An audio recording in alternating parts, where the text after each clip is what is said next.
and welcome to another edition of Catholic Investigative Agency, CIA. I'm Michael Vorse. Yes, I'm sure you've all heard the talk around the old water cooler. Pius XII didn't speak out against the Nazis. Pius XII did nothing to help the Jews during the Holocaust.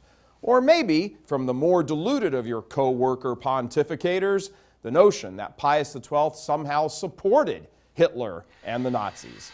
Well, as you might have guessed, the pop culture perception of Pius XII is nothing more than the mere fabrication of cultural and media myths. In an effort to address those myths, today's topic is Pope Pius XII and the Jews, debunking the lie that while Hitler and his Nazi regime were systematically and ruthlessly exterminating Jews across Europe, Pope Pius XII, and by extension the Catholic Church, stood idly by, or worse, were complicit in the atrocities. As always, we begin our show with a thesis statement, and that statement is, contrary to commonly held belief, Pius XII fought stridently to save the Jews of Europe from the gas chambers of Nazi Germany.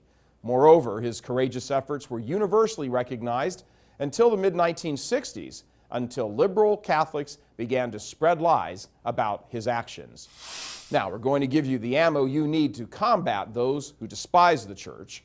Today's program will arm you with valuable facts that will allow you to competently refute the liars and ideologues who claim that Pius XII did nothing to help the Jews, to clarify the Pope's alleged silence during the Holocaust, and to explain where all these false accusations against Pius XII originated. If you're not familiar with the topic, let's take a moment to fill out this myth a little more. There are two common perceptions about Pius XII's behavior during World War II.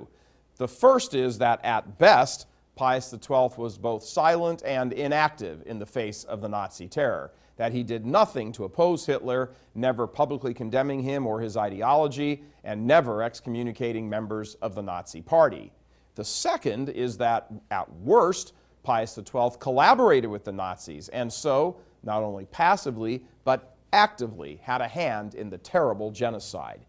These allegations against Pius XII are patently false. Let me say that again. The accusations that purport Pius XII was in any way less than courageous in his defense of the Jews during the Holocaust is absolutely absurd and a grave injustice. Pius XII and the Catholic Church did all they could to help the Jews and even endured their own persecutions at the hands of the Nazis as a result.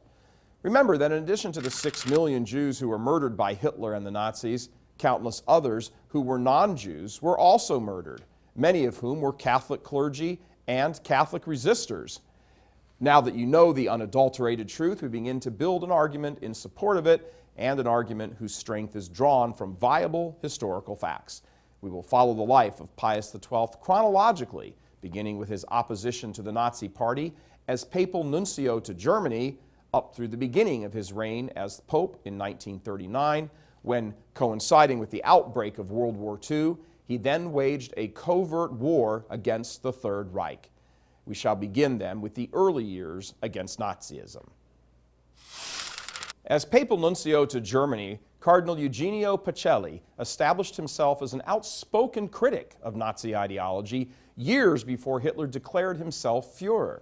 And in fact, as nuncio between 1917 and 1929, and on German soil, he, the future Pope Pius XII, delivered over 40 speeches attacking Nazism and criticizing Hitler's doctrines. Pacelli's outspoken opposition to Nazism did not end when he became the Vatican Secretary of State in 1930. In this highly influential capacity, he continued to publicly denounce the Hitlerian ideology across Europe.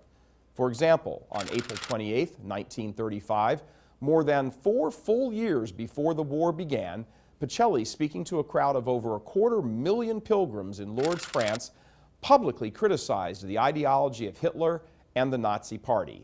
He said that the Nazis, quote, are in reality only miserable plagiarists who dress up old errors with new tinsel. It does not make any difference whether they flock to the banners of social revolution, whether they are guided by a false concept of the world and of life, or whether they are possessed by the superstition of a race and blood cult. Further proof of his abhorrence to Nazism is the fact that Pacelli never once met Hitler. So great was his aversion to Nazi ideology. In fact, speeches and other such bold public acts, in addition to countless private notes sent to Berlin, earned Pacelli, as Vatican Secretary of State, a reputation as a strident enemy of the Nazis among the top brass of the Nazis themselves. But Pacelli's opposition to the Nazis did not end when he became Pope. In fact, his opposition became even more pronounced. So let's take a look at some things Pope Pius XII did in the early stages of his pontificate, actions which concretized his position as an enemy of Hitler.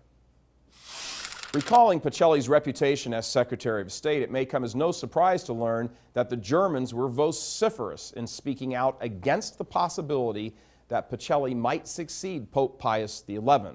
Indeed, when Pacelli ascended to the throne of St. Peter in March of 1939, the announcement was met by the Berlin Morgenpost with the following quote: "The election of Cardinal Pacelli is not accepted with favor in Germany because he was always opposed to Nazism and practically determined the policies of the Vatican under his predecessor." On September 1st, 1939, not even 6 months into his pontificate, Hitler invaded Poland and war descended on Europe. Yet Pope Pius XII remained unwavering in his disgust toward Nazism, even as the very real threat of Nazi conquest confronted him. One incident in particular displays the absolute steadfastness with which he opposed the Nazi regime, even as that great force of evil breathed down his neck. In early 1940, Hitler attempted to co-opt the Pope. On March 11, 1940, he sent Joachim von Ribbentrop, his Secretary of State, to dissuade Pius XII from maintaining his anti-Nazi stance. Von Ribbentrop made a lengthy presentation privately to Pope Pius on the invincibility of the Third Reich, the inevitability of Nazi takeover, and the foolishness of siding with the enemies of Der Führer. Throughout the harangue, the Pope listened silently and unemotionally. But when von Ribbentrop had finished his thinly veiled threat, Pius XII calmly opened a ledger on his desk and began reciting, in perfect German, a list of atrocities committed by the Third Reich in Poland, giving precise details of each crime. Upon completing the list, Pius XII waited for von Ribbentrop's response. But a response never came, and the audience was terminated. Pope Pius XII, staring into the eyes of the beast itself, remained resolute in his opposition towards Hitler and set up himself and the Church henceforth as enemies of the Führer and allies to the Jews. These facts prove that in the years leading up to the war and even during the early stages of the war itself, Pius XII was a strong and oftentimes vocal Nazi detractor and Jewish supporter. However, even after bringing these facts to the table, you may still meet with some opposition that will come from Pius XII's apparent silence during the Holocaust. So, let's address this silence.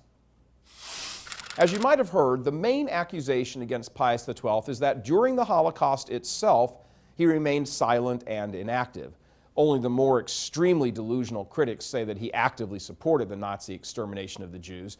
Bear in mind that both of these claims are false.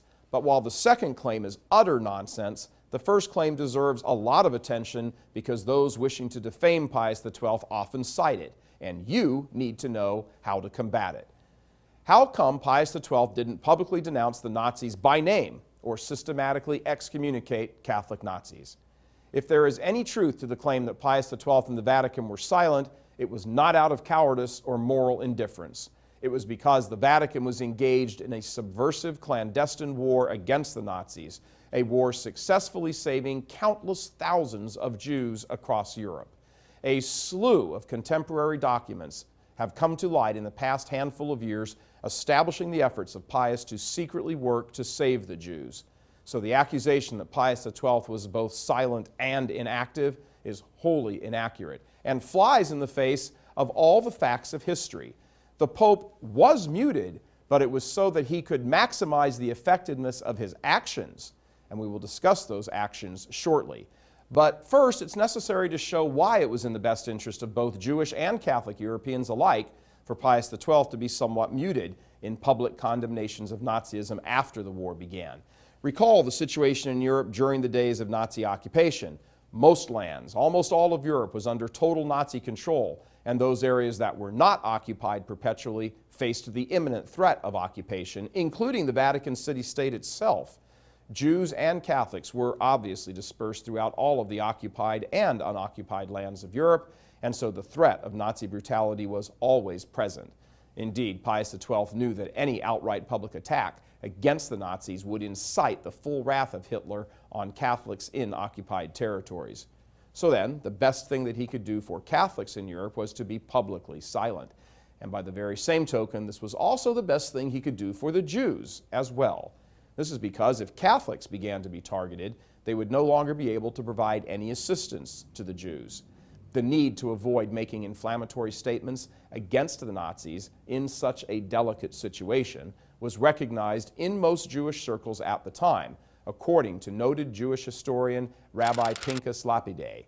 About this, Lapide also says, "It was in fact the basic rule of all those agencies in wartime Europe who keenly felt the duty to do all that was possible for the victims of Nazi atrocities, and in particular for the Jews in proximate danger of deportation to an unknown destination." One incident in particular demonstrated to Pius the potential negative consequences of speaking out against the Nazis.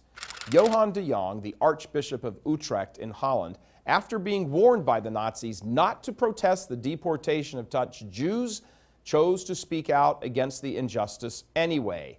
The Nazi retaliation was swift and terrible. They rounded up the entire population of Jewish converts to Catholicism in Holland and sent them to their deaths. Among those Catholic Jews executed in the retaliation was Carmelite philosopher and religious sister Edith Stein. Essentially, Pius XII had two options: remain quiet publicly, but be able to actively and covertly save Jews with the full power and organization of the Catholic Church, or he could have mugged for the cameras and publicly denounced Hitler and the Nazis, and thus brought about the persecution of Catholics, and as a result ended his ability to help the Jews. So the Pope chose to remain relatively quiet in order to undertake clandestine efforts to save the Jews and undermine the Nazis. Yet Pius was not totally silent during the war. When Jews first began to be arrested in Italy, he did speak out in defense of them in the Vatican newspaper L'Osservatore Romano. Let us offer some specific examples of the work the Pope did, often at great risk, at the service of the persecuted Jews during the Holocaust.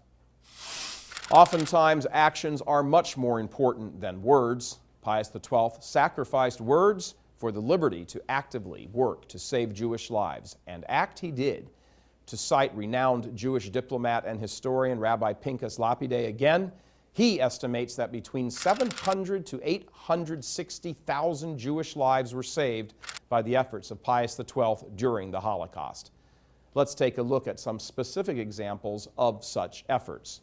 While the United States, Great Britain, and many other countries refused Jewish refugees during the war, the Vatican, at the direction of Pius XII, issued thousands of fake documents to Jews across Europe. These documents allowed Jews to travel secretly as Christians so that they could escape Nazi deportation. In addition to these invaluable travel documents, Pius XII provided much-needed financial support to the Jews. Jewish historians say the financial aid provided by Pius XII numbered into the millions of dollars in the 1940s, dollars even much more valuable today.